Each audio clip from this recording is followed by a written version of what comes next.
English പഠിച്ചു തുടങ്ങുന്ന മിക്കവരിലും confusion ഉളവാക്കുന്ന രണ്ട് വാക്കുകളാണ് ബിറ്റ്വീൻ അതുപോലെ എമംഗ് എന്നുള്ളത്. ഇവ രണ്ടും എന്താണെന്നും ഇവ ഉപയോഗിച്ചുള്ളതായ സെന്റൻസുകളും നമുക്കിന്ന് പ്രാക്ടീസ് ചെയ്യാം. ഇതൊരു ഗ്രാമർ ക്ലാസ് അല്ല കേട്ടോ, എങ്കിലും നമുക്ക് സംസാരിക്കാൻ ആവശ്യമായ ഗ്രാമർ നാം അറിയാതെ തന്നെ പഠിക്കുന്നുമുണ്ട്. Daily simple and short English സെന്റൻസുകൾ ഉറക്കെ പറഞ്ഞു പ്രാക്ടീസ് ചെയ്യുന്നതിലൂടെ നമ്മുടെ ഇംഗ്ലീഷിനെ നമുക്ക് വികസിപ്പിച്ചെടുക്കുവാൻ സാധിക്കും. അതിനാൽ നമുക്ക് പോകാം ഇന്നത്തെ വീഡിയോയിലേക്ക്.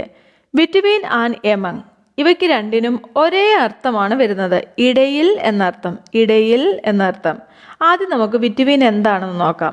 ബിറ്റ്വീൻ എന്നത് രണ്ട് കാര്യങ്ങളുമായി താരതമ്യം ചെയ്യുന്നതിനോ ബന്ധപ്പെടുത്തുന്നതിനോ ഉള്ളതാണ്. അതായത് രണ്ടാളുകൾക്കോ വസ്തുക്കൾക്കോ ഇടയിൽ എന്ന് പറയുമ്പോഴാണ് നാം ബിറ്റ്വീൻ ഉപയോഗിക്കുന്നത്.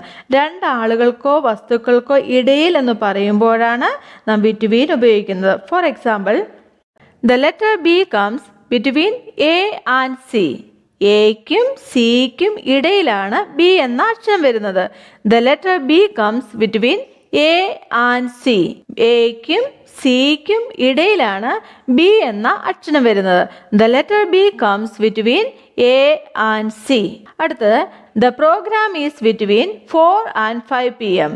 The programme is between 4 and 5 PM. വൈകിട്ട് 4-നും 5-നും ഇടയിലാണ് പരിപാടി, അല്ലെങ്കിൽ വൈകിട്ട് 4 മണിക്കും 5 മണിക്കും ഇടയിലാണ് programme. The programme is between 4 and 5 PM. The programme is between 4 and 5 PM.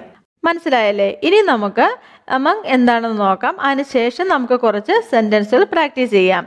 Among എന്നത് കൂടുതൽ കാര്യങ്ങളിൽ അല്ലെങ്കിൽ ഒരു ഗ്രൂപ്പിനുള്ളിൽ താരതമ്യം ചെയ്യുന്നതിനോ ബന്ധപ്പെടുത്തുന്നതിനോ ഉള്ളതാണ്. അതായത് രണ്ടിൽ കൂടുതൽ ആളുകൾക്കോ വസ്തുക്കൾക്കോ ഇടയിൽ എന്ന് പറയുമ്പോഴാണ് എമംഗ് ഉപയോഗിക്കുന്നത്. രണ്ടിൽ കൂടുതൽ ആളുകൾക്കോ വസ്തുക്കൾക്കോ ഇടയിൽ എന്ന് പറയുമ്പോഴാണ് നാം എമംഗ് ഉപയോഗിക്കുന്നത്. For example, I saw him among the people.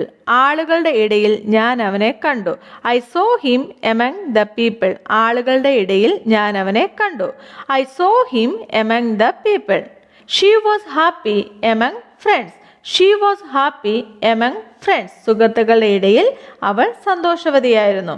മനസ്സിലായോ ബിറ്റ്വീനും എമംഗും തമ്മിലുള്ള വ്യത്യാസം? ബിറ്റ്വീൻ എന്നത് രണ്ടാളുകൾക്കോ വസ്തുക്കൾക്കോ ഇടയിൽ എന്ന് പറയുമ്പോഴാണ് ഉപയോഗിക്കുന്നത്. അതുപോലെ തന്നെ എമംഗ് എന്നുള്ളത് രണ്ടിൽ കൂടുതൽ ആളുകൾക്കോ വസ്തുക്കൾക്കോ ഇടയിൽ എന്ന് പറയുമ്പോഴാണ് ഉപയോഗിക്കുന്നത്. നമുക്ക് കുറച്ച് സെന്റൻസുകൾ പ്രാക്ടീസ് ചെയ്യാം.